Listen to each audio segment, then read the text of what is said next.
The complaint charges her with 2 counts of second-degree manslaughter for her alleged involvement in the death of an infant found inside a bag floating on the Mississippi River within the border of Winona County, Minnesota on September 5th, 2011.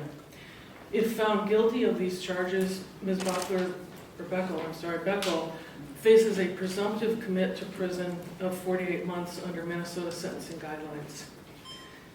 This morning, Ms. Baechle appeared before District Court Judge Nancy Beitendorf, and Judge Beitendorf set bail at $200,000 unconditional bail and $20,000 conditional bail on the grounds that Ms.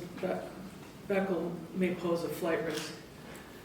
The conditions of her conditional bail were among them that she be on a GPS monitor and not leave the state of Minnesota. The criminal complaint that my office filed is a public document. Please read it if you haven't already. It provides the probable cause evidence in this case that is necessary under professional standards of conduct and the law a prosecutor must follow in bringing a criminal complaint against an individual.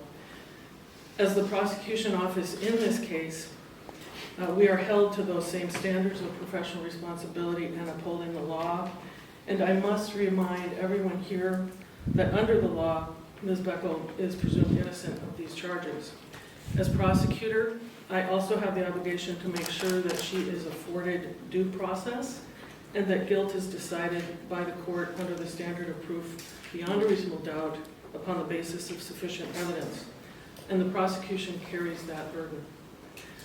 I began my service as county attorney in January of 2011, so I have had the opportunity from the beginning of this case to observe investigators from both the Winona County Sheriff's Office and the Minnesota Bureau of Criminal Apprehension work tenaciously for over 13 years to gather the sufficient evidence for my office to file this criminal complaint this morning.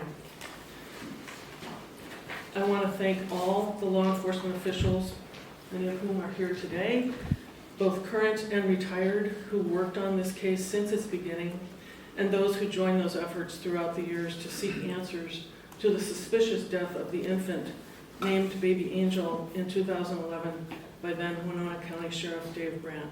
Thank you.